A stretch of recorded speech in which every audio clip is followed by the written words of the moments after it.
Get him, go on. Get him.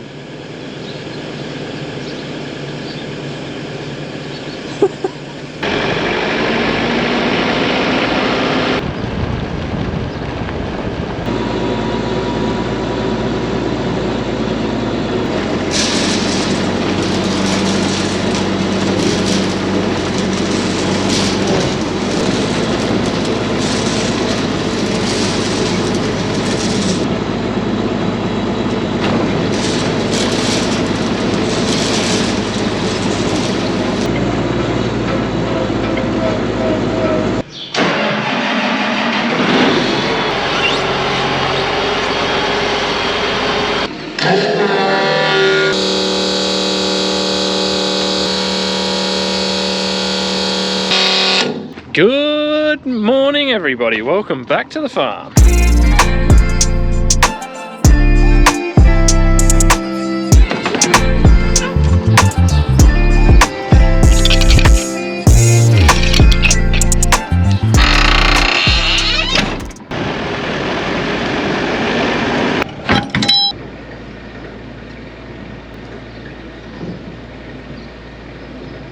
Alright guys, quick update. We have greased, fueled, checked over the tractor this morning. That side of it's all ready to go. We've just pulled the auger out on the air seeder and put that under the back hopper. There's a little bit of DAP fertilizer left in the back there. We want to get that out because we're swapping over to a new fertilizer for us that we haven't used before. And the fertilizer we ordered for this year's seeding. So that blend is a mixture of MAP and urea. So it's going to weigh quite differently to just straight MAP or straight DAP. So we're going to have to make sure we get a pretty good calibration on it, and that means that I don't want any of that DAP left in there. So that will muck with the calibration. So we'll clean it out and we'll get swapped over to the new stuff this morning. And yeah, we'll rip into some wheat here at home. So I'm just going to fill the sprayer up now. I'm going to go out and put some pre-emerge out. We just put that auger out because when Dad gets a moment, he's going to try and get that DAP fertilizer out the back of the air seeder there. So just help me out a little bit. He'll probably try and do that, fill the truck up. I'll get some spraying done, and then yeah, it's 42 hectares straight out the back of the house here. Bean stubble. Should be nice seeding out there.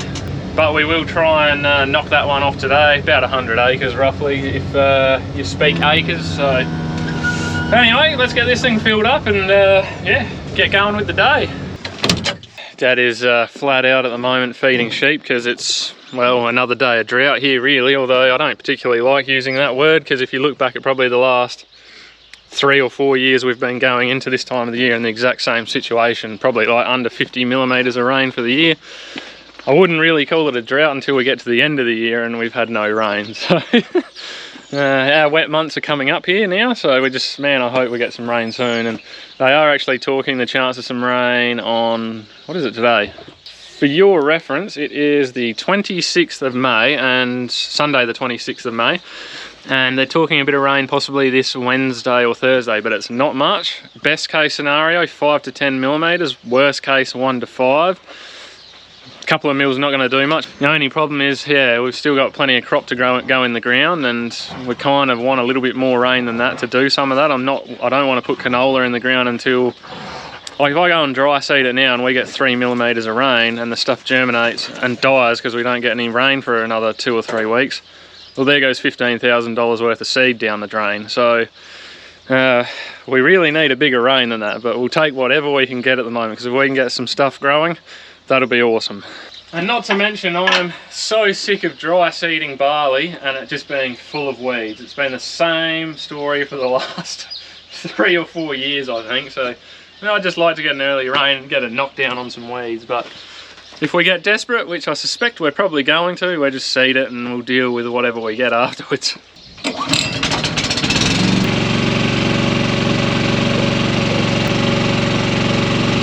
Alright, we're full.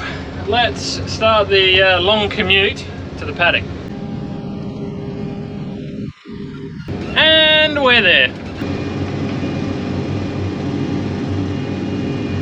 We are up and running. The 2 outside laps are done. Started in here at 9:30, so I'm hoping this won't take me too much more than an hour. we'll go get the tractor and we'll get stuck into some seed.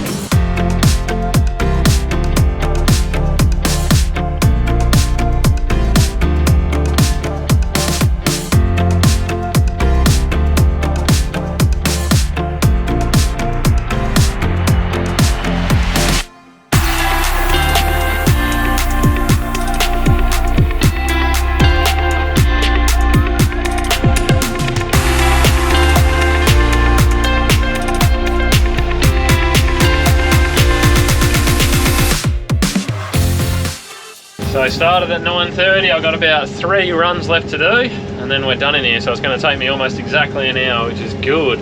Now, we finished seeding up at Ramsin yesterday. I think I brought the tractor back, so everything's done up there, barring the side of a hill there, which we don't crop, but sometimes we put a bit of feed in, and I think it's only about 16 or 17 hectares, but we might run up there at some point, or when we're going past with the tractor again and run something in there, but otherwise that block's pretty well done. It's all seeded, so that's nice. Now they had over Easter they had like 25 mil of rain up there on some of those paddocks. Down here we had 12, and seeding it up there, if you put the seed in like 3 inches deep, you'd get moisture, and it would germinate, or a good 2 inches, but that's just too deep to seed it. So I tell you, if we can jag 6, 7, 8 mil of rain this week, that stuff up there will germinate and it will grow, because it will find moisture in the bottom of the furrow as well. So we can only hope.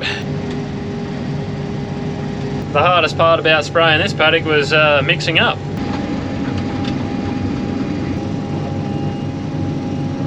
Current tank level nearly 40, only 40 litres left, so let's hop out and have a look in the tank and see how much is actually left, because man, that is a good job filling. Talk about cutting it fine.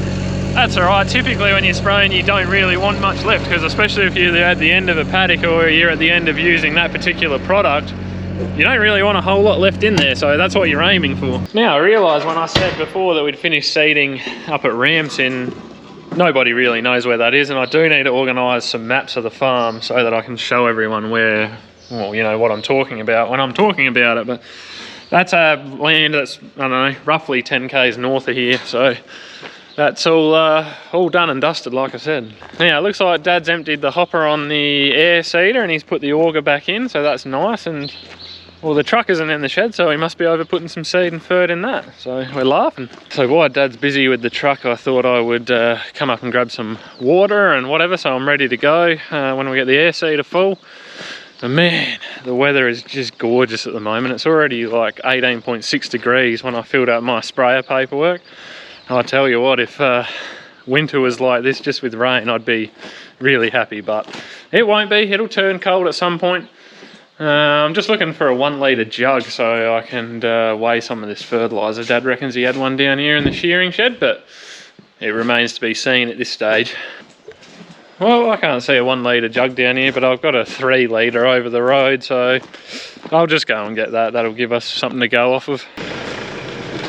So this is not going to be an exact perfect science, but basically the air seeder is a 9,000 litre air seeder, so 4,500 litres per bin. So I want to know roughly what a litre of this fertiliser weighs, so that we know when the calibrate, so we know how many hectares we should be getting done, basically. So if that makes sense, it'll give us a rough idea of how much weight is in that bin of fertiliser. That's the idea. That's what we need to know. But you guys will see.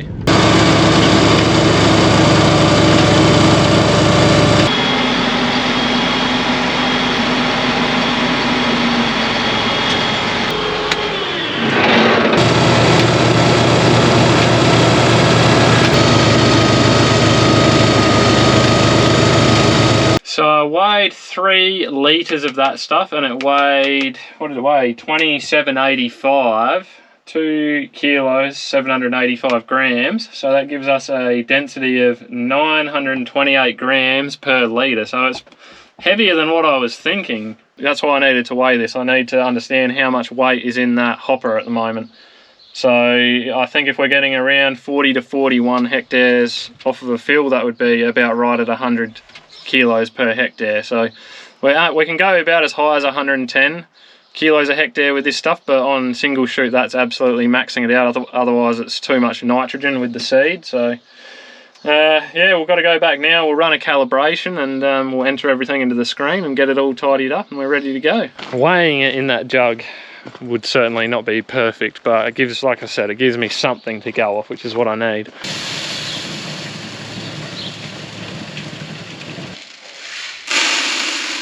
Oh yeah, we're back here again. Right, enter, done.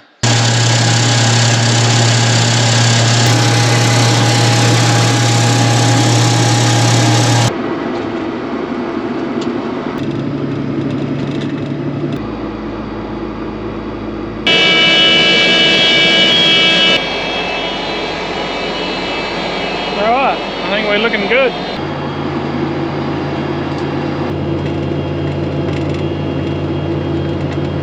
And we are away. I thought these bean stubbles might work a little bit nicer than this. It's not horrible, but yeah, I mean, we had a bit of summer rain and there was sheep in here, so they would have packed it down a little bit. It's a bit clumpy and not as nice as I thought it would be. I'll just have a scratch around, look for some seed depth, because the other stuff I was seeding was vetch stubble that had sheep on it, so that was hard. But I suspect, well, that seed's just barely under the surface there, I can see it. So we're going to have to stay every bit as deep, I think. Yeah, just under. Now, just quickly while we're out here, I come out and I sprayed pre-emergent earlier, and people would be wondering, if you're not a farmer, like, why are you doing that? How does it work? What's happening there? So basically what happens, we come along, obviously we spray along the top of the soil, then when we come along and seed, what happens is your tine goes through the ground here and it opens up the ground, it drops the seed in, and it folds that soil over onto the interrow with your pre-emergent chemical. So now when your weeds try and germinate in the interrow, they run into that chemical barrier and they die. Your crop's down here in the furrow and that grows up no worries. And what you'll see a lot of the times is, if you've got some ryegrass, it'll be growing in the furrow or on the edge of the furrow with the wheat, and in the middle of the row here is nice and clean, there's nothing really growing there. So that's just a short explanation of exactly what we're doing there with the chemical. That's enough scratching around like an emu out there, let's get into it. So the idea is, in the furrow where the seed sits as well, is if we get a nice shower of rain, even just 5 millimeters, what that'll do is that'll direct all the water, the moisture, directly to the bottom of the furrow where the seed is. So that's how you can get a germination of a crop with such little rainfall, really. Like in years gone by, I just don't think that we could have done that. It just seems like now, honestly, 5-6 mil, you'll get a crop actually growing, which is pretty crazy.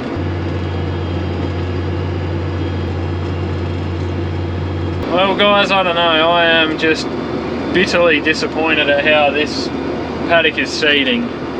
Continuously cropped, beans on it last year, it was rolled, so that tends to break up a lot of clods and leave it nice for seeding the next year, but I don't know, it's just working up terribly. There's such varied soil types in here. There's really hard red ground, and then we've got this real heavy sort of non-setting cracking soil.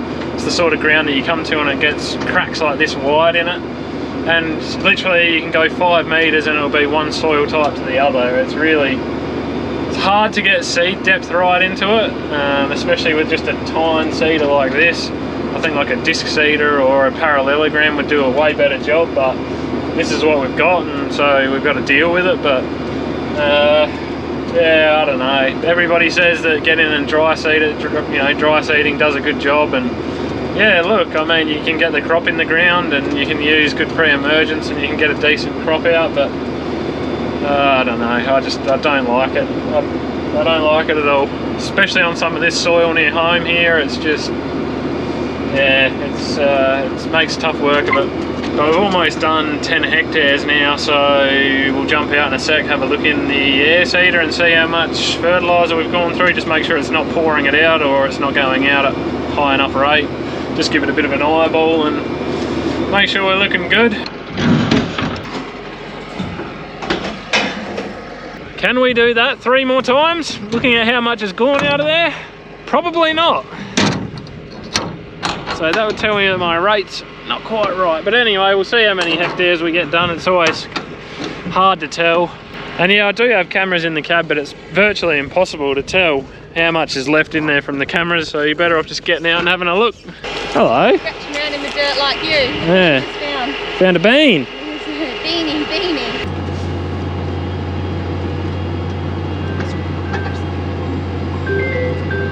19 set it to 20 or 24. It will need to be set to 24. Yeah. For spreading fertilizer. Yeah, it's probably set to 12 or whatever at the moment. Hey, a bit of rain and a bit of cool weather would just spoil a really good drought here now. Yeah.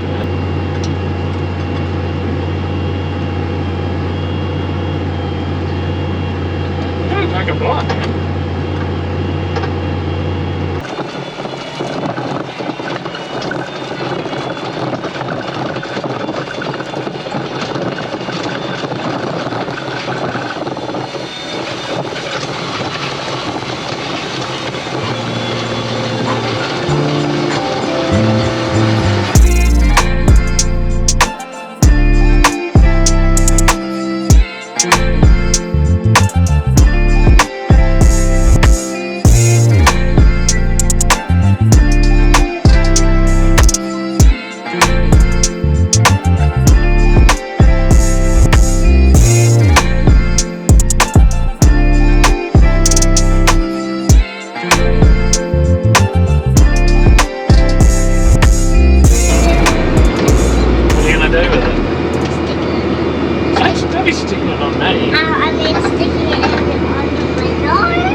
Must be fun being little, huh?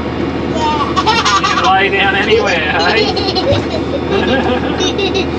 can lay down anywhere.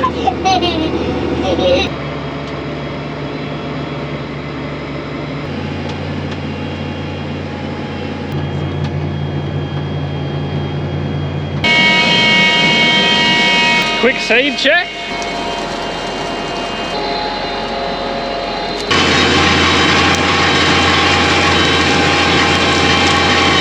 Well, I feel like I've been a little bit slow in here, but it's, what is it, 5, yeah, it's pretty much exactly 5 o'clock, and we're about 28 hectares done, so, oh look, I've still got about 14 to go, but that's probably about an hour and a half, but I'm more than likely going to run out of fertilizer, so we'll just, look, I don't know if I'll fill up and get it done tonight, or I'll just quit for the day. We'll see what happens when the time comes. So, I don't know, I haven't done this for a while, I don't think, but I thought, while we're sitting here, I'll just show you guys, anyone who's not a farmer, what it takes to drive this tractor with a air seeder on the back. And honestly, it's relatively simple, so there's not a whole lot to go over, but I just got to turn up here, so just hang on a sec.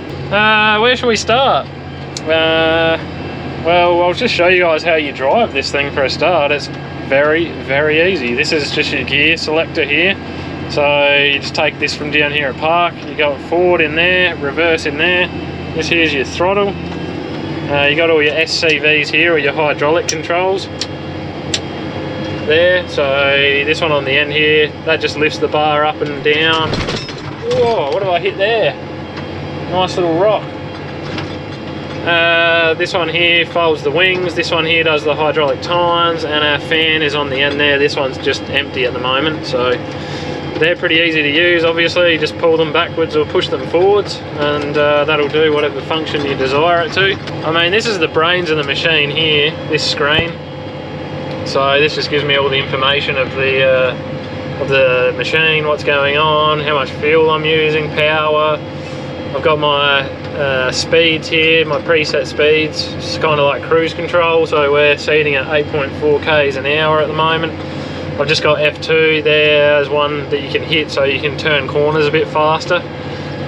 This shows me all my SCVs, what they're doing with their flow, and you can adjust the hydraulic flow according to whatever function you need. So You can see here I can up and down. This here, this controls my fan. So I need to have that set to the right flow to control the speed of the fan, and the fan speed is just up here. So we're sitting at about 3,800. That's more than enough RPM. I've just been a little bit nervous because when we got this bar, we blocked it up once completely, so I probably always run the fan a little bit harder than what I should. What else can I show you guys on here? There's not a lot. This is the second screen. This shows all of the GPS stuff, or guidance stuff I should say. So it's showing the AB line we're on, and we're mapping that section of the paddock that we're going down, or that run that we're going down. To activate my steering, it's just this little button here. So when I turn a corner, I just hit that little guy. You can adjust your AB lines. So your AB line is just the line that you're driving down on the paddock basically. So I set an AB line if it's a nice square paddock like this one off every single fence, so that if I'm traveling in that direction, whatever fence it may be, I can go on an AB line and do a really nice neat job. So you can nudge your AB lines around, you can swap different lines there, tells you what direction you're heading, your degrees, all that sort of thing. So probably the only other thing to really talk about is the seed controller here. Now I've also got this screen here set up for cameras, so I got a camera in each hopper in the air seeder. They're actually back to front now. The front bin is wheat, but that's on camera too, so you can see in there, and you know when you're running low. It's basically impossible to tell exactly how much is in there unless you go have a look. But the seed controller, we've just got our variety set to wheat. We've got a blend of fertilizer at the moment. I've just got that at 100 kilos until we know exactly what our calibration's doing. We've got fan RPM, speed, hectares an hour that we're doing. We've got fan pressure, total hectares for this paddock so far, and how many hectares we've done for the year. But this is really simple. Once you get going, all you do is you turn your bin 1, your bin 2 on, and then you turn your master on, which is for your clutch for your air seeder, and that will start sending seed out the tubes. So hopefully I made some sort of sense then. I didn't rush through it because I don't know, I tend to waffle on and probably not make a lot of sense sometimes. And when I said F1, F2 for my speeds here, there's 2 little buttons here, so they're our preset buttons for our speed. I didn't cover that before, I just thought of that. And I almost missed the sunset. Oh no, she's just going behind the hill now, but that's, yeah, the camera's not doing that justice at the moment. It is just dead glassy out there at the moment. That dust is going nowhere in a hurry. Well, if you guys can see, that fertilizer is starting to get quite low, and we've only done 35 hectares, so I think I'd be lucky to get 37. I should have got 41 by my calculations, so yeah, we might be a few percent out there. Don't know, seems a fair bit though, like you're talking, you know, 400 kilos if we get to 37, so yeah. Anyway, we'll just see what we make, we'll go from there. 1 pass left and then I'm onto the headland.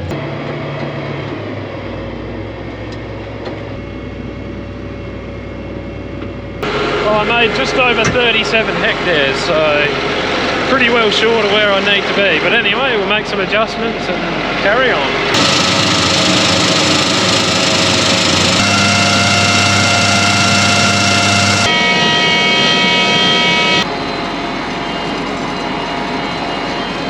Alright, let's get this job finished. Am I yelling at the camera because I've got my earplugs in?